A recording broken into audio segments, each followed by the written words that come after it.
morning po mga kababayan, ma'am sir, this is Jam, the Filipino channel lang niyo pong lingkod. So today is January 29, 2026. At tayo ngayon napupunta dyan sa may Santo Tomas Street, Barangay 526, Sampaloc, Manila.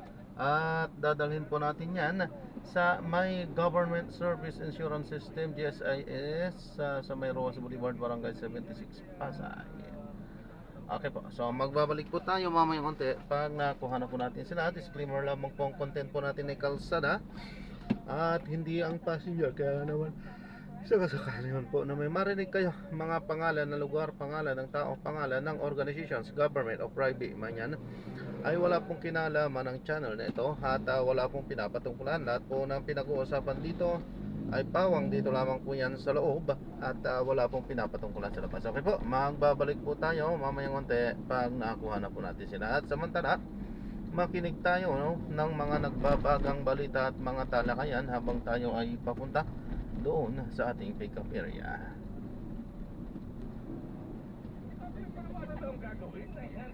Titingnan natin.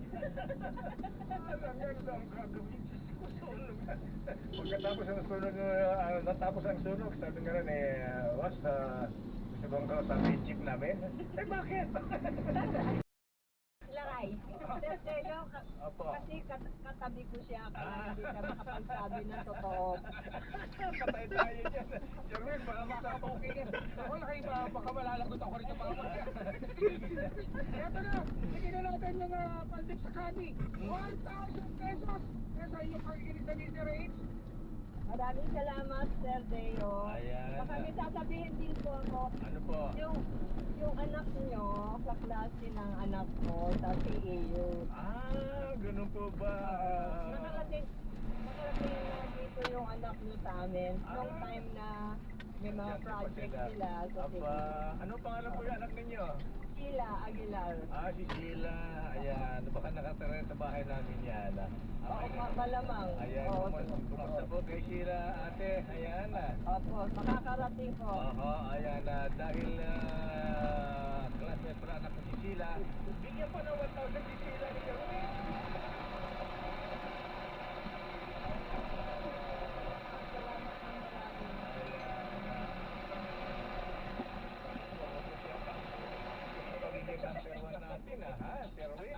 Number 1 eh. Ano bang talaga? Ano ba sabi ni Robert Puan? Nakasobre na ba yung bonus natin? Ayan.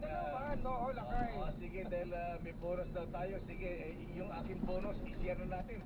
Bigyan pa si ate, yung dalawang ate ng tig 1,000. Ayun o. Ate, mami, 1,000 pesos. Salamat, Sir Deo. Ayan, dapat wala na matira sa bonus ko.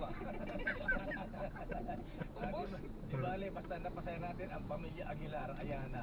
At parang pantit sa Umbrella Girl at Cali. Si Colonel. Ayan na. Wala kayo, kailangan din makuha nila yung ating bagong medium component at isa nilang Astron appliance kapag nasagot nila ang ating word of the day. Ano ang ating word of the day? Pushing. Ayan. Kailangan mag-instinct. Kailangan rin mag-itutol dahil ang ating medium component na kayo, hindi na tayo mini component. Medium component at isa nilang Astron appliances. Alagang Astron, alagang maasahan. Available sa inyo mga paboritong appliance store nationwide. Yan, available na ang Galaxy, ang mura appliance na maasahan mo. Quality na, affordable pa. Yan ang pinakabago ng Astron. Ayan, si Coco Martin pala ang model dyan eh. Ayan na. Oo, laki, kamukha mo. Ay, siyempre naman, pagka nakinig ka ng ang tawag mo ngayon sa component natin? Medium component. Medium component. Ayan, paano nanonood ng Batang Quiapo. Diyan na tayo nanonood. At siyempre, meron kayong Chinese New Year Medyo Noche Basket. Dahil malapit na February 17, Chinese New Year. Sa inyo po yan, regalo ng Teaser Age. At siyempre, ang pinakamalaki, pinakabago, pinakamabago, ang Pride with Fabric Conditioner, Korean Strawberry Bloom Detergent Powder with Stain Away Formula, 2 kilo. Kaya kahit gano'ng karaming labahan, ubus yan. Salamat, Sir Deo, ng maraming. Sandali na ate, may chichirya pa dyan. Ayan, So, hindi lang yan dahil may pagkala din. Ang Rizal Food Incorporated, ang sweet corn pack para sa inyong pamilya habang nakikinig kayo ng teaserage sa inyong medium component. Yan talaga namang masaya habang nagbabandi. Ayan. Salamat Ayan, ulit. para kay Kernel habang naglaro habang naglalakad Thank ka. you. Habang naglalakad ka Kernel sa Pero, Ayan, habang naglalakad ka Kernel sa Peru eh meron kang kinukutkot. Ayan. kukutin ba ako sa pero Ayan. Okay, congratulations Thank you, Omid ulit. Aguilar. Ayan. sana magka-perwi tayo. Bueno po, ayan, magpapatura ko sa'yo, naka-all in one ka na pala, nakadalang bench ka na pala, all in one. Ako wala pa, ayan. Okay, congratulations pa, maraming salamat, thank you and good morning. Salamat din po. At syempre ako, maraming salamat din sa inyo for making Teaser H #1 sa pinaka-latest sa survey ng Kantar Media. #1 ang Teaser H sa Mega Manila. #1 na naman. Kaya naman, sa mga nais manalo ng 1,000 pesos sa ganun sa Teaser H, makakilala sa dating winner sa Teaser H Malakas promo kasama ang Pride Detergent.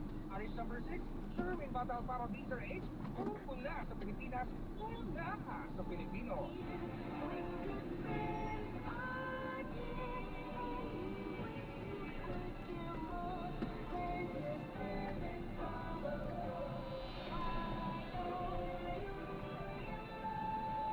Ayan, kahit tatapos na po ang Pasko sa DJ Race, Christmas pa rin. May Christmas gift na kami, may bonus pa. Ay, Roberto, pre, dinote professor, ha? Ang bonus ko, isabay mo na kami sa akin, sweldo na lang. All-in-one na po. Ayan. Maraming salamat tayo niyong Sherwin at sa pamilya Aguilar. Ayan, Colonel Cesar Aguilar, na golfer at nakadalawang investigasyon para matutuloy rin yung kanilang mga posible na violation. Babala ng Direktor Lakay sa lahat ng tauhan ng kanilang hanay na nakagawa ng krimen ay matatanggal sila sa kanilang posisyon at mabubulok sa bilangguan. Yung mga pulis na wag naman Lakay, yung 6 na pulis Maynila na una nang inaresto dahil doon sa sinasabing kinasasangkutan na robbery sa Makati City ay sinasabi na sila ay matisiguro yung kanilang pananagutan, makaharap sa administrative charges na mag-resulta rin sa kanilang dismissal sa serbisyo sa lalong madaling panahon na nakasalig doon sa mga patakaran na may proper procedures. Ito ang digital report para sa leader issue sa Pilipinas, una sa Pilipino.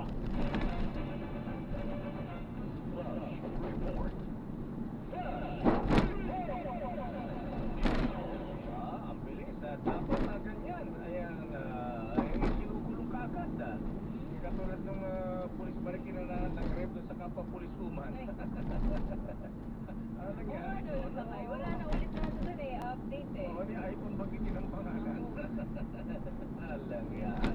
Sandali lamang sa ating mga reports. Naku, mamaya ay may special na balita tayo, Miss Jackie, ha?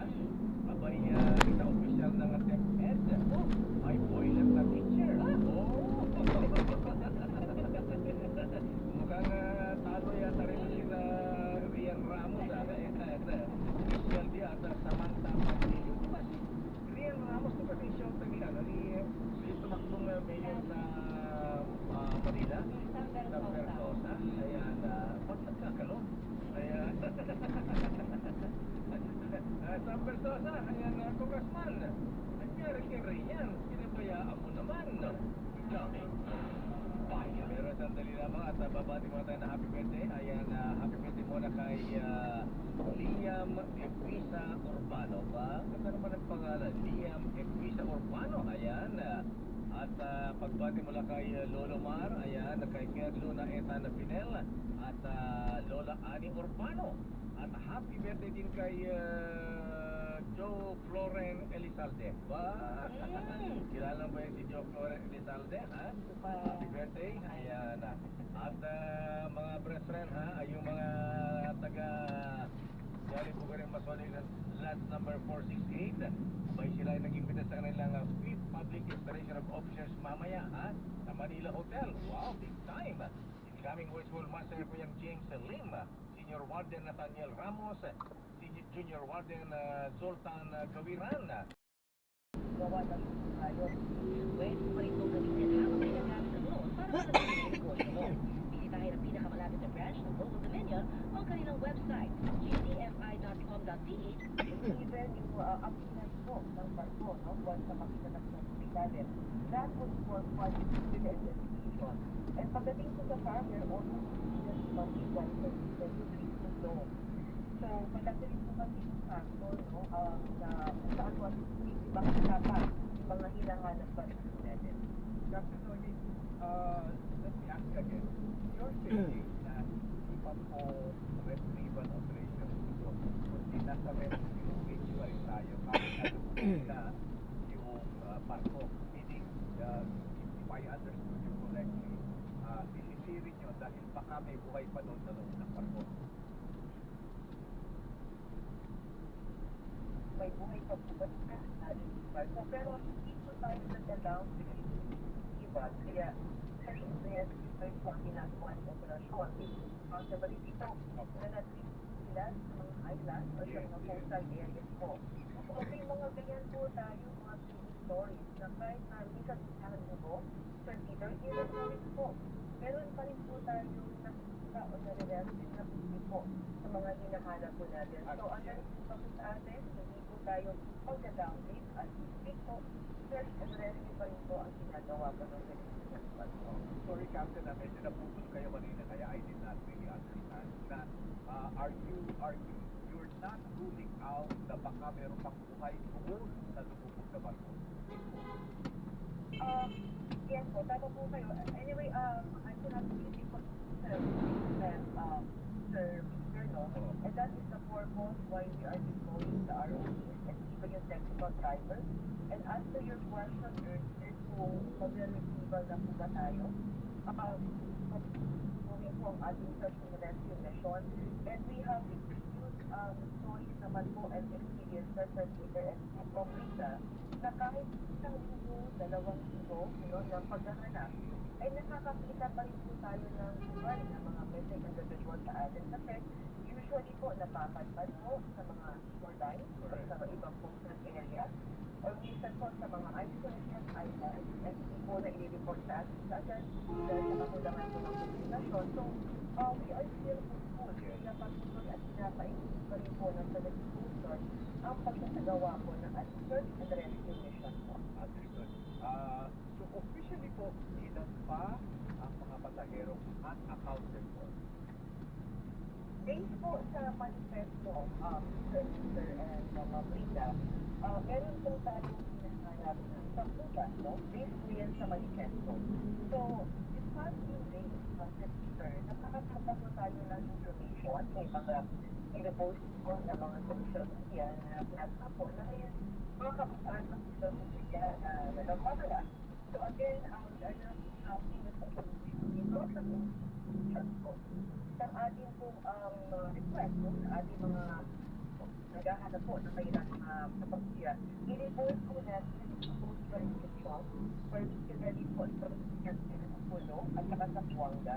Dahil tayo po ang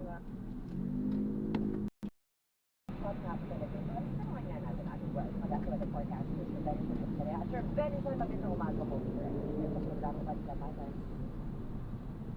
Hello po, good morning. This is Pika and Sir Peter. Hi, sir. Yung po tinatawag nating supat po o yung pong wall.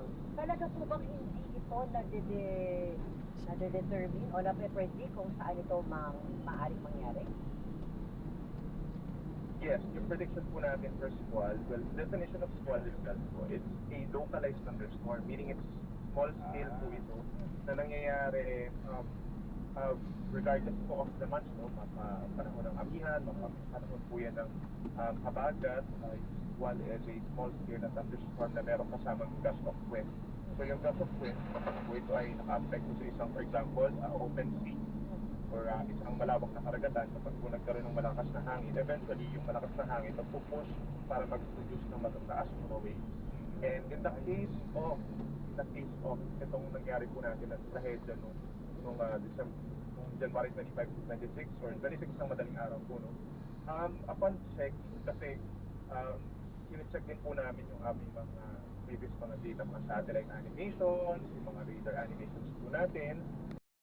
Kasi SOP na rin kasi yan na pag responde habang nasusunog, habang ginagawa namin, nakatutok kami doon sa aming ginagawang pag-rescue, firefighting suppression, and other operation matter, ay sinisecure naman kami ng aming ng iba pang personnel, both from the national agency and the local partners po.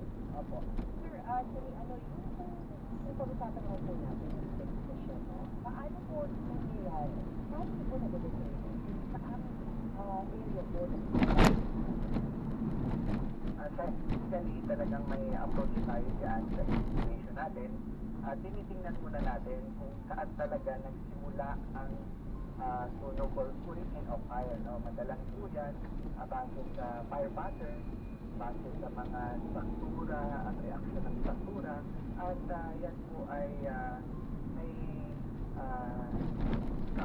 kaukulang testimonya rin na magpapatunay sa based on the halimbawa mga CCTV, based on the eyewitness, na talagang po nagsimula ang nangyari sunog. So kung na-focus na ang origin of fire, pinanaro yan ng mga investigador natin at doon magko-concentrate kung ano ang mga potential naman na pwedeng mag-trigger or mag-cause ng any start of fire. Yung cause na po ang titingnan. So sa cause po, kung saan na-identify na yung specific na focal point, ay kukuha tayo doon ng mga sample, kukuha tayo doon ng mga debris na halimbawa, electrical wires kung meron, at other na mga traces doon ng fire to undergo laboratory testing. So kaya medyo tumatagal po ang proseso sa pag-iimbestiga kasi ay inaantay rin yung resulta ng laboratory results kung meron pang presence of other invalid devices, halimbawa, o kaya may nangyaring kakaiba doon sa mga kuryente, magkakaroon ng short circuit analysis or iba pang mga matters na scientifically proven. So, pangalawa po, yung other witness, no, or mga CCTV footages. So, yan po ang mga halimbawa po ng standard operational procedure ng ating ginagawang investigation. Oo, kasi fairly new pa lang po itong building na ito eh, no? Parang 2 taon pa lang po yata itong nakatayo. So, ano yung nakikita na yung mga possible na maaaring cause ng incident? Sa ngayon, Ma'am Lika, ayaw ko mag-preempt, no? Pero rest assured na ginagawa ng investigador at ng mga iba pang katuwang doon sa pag-investiga kung ano talaga ang cause ng sunog. So, ongoing pa po ang ginagawang investigation. Let it not be said na hindi tayo nakikiramay dun sa mismong may-ari dahil walang may gusto matutugan una-una.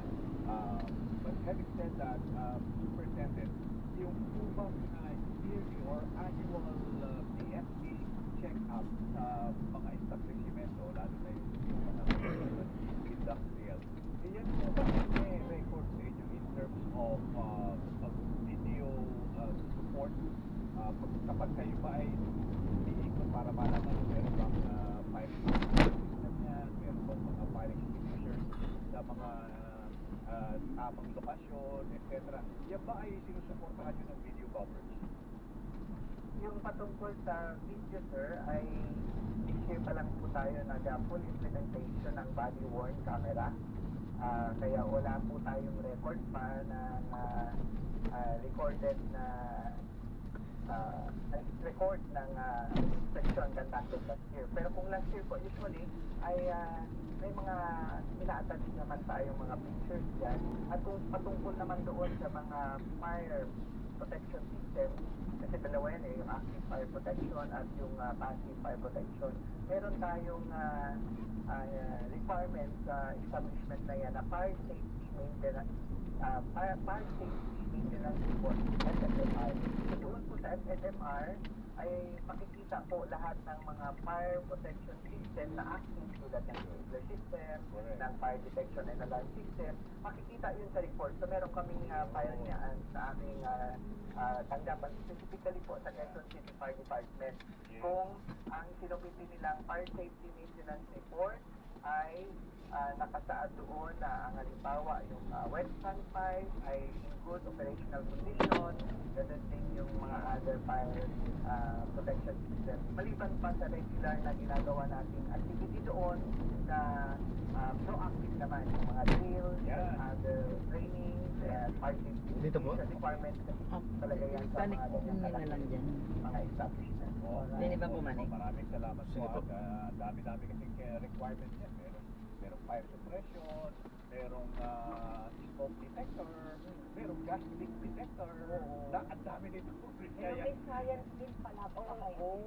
Superintendent, again, kagaya po kahapon, kami nagpapasalamat po na sinagutin niyo ang lahat ng Doon daw. mga katanong. Oo. And we hope that you can wrap this up in the soonest possible time. Thank you, sir. Salamat. Thank you, Sir Peter, at Ma'am Rita. Muli po, Ano po, magandang God umaga bless sa po. lahat. Salamat din po and good morning ating fire superintendent Anthony Arroyo ng ang head po Chief Public Service and Spokesperson ng Bureau of Fire Protection. Ano head? Baka ang namin ko ng Gusto mo talagang mag-isipan ng head.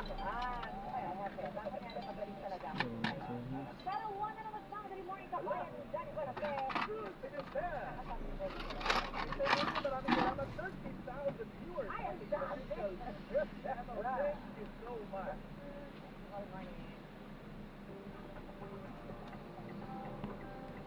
Ayan, so na-drop na natin sila. So maraming salamat po. God bless. Paalam po.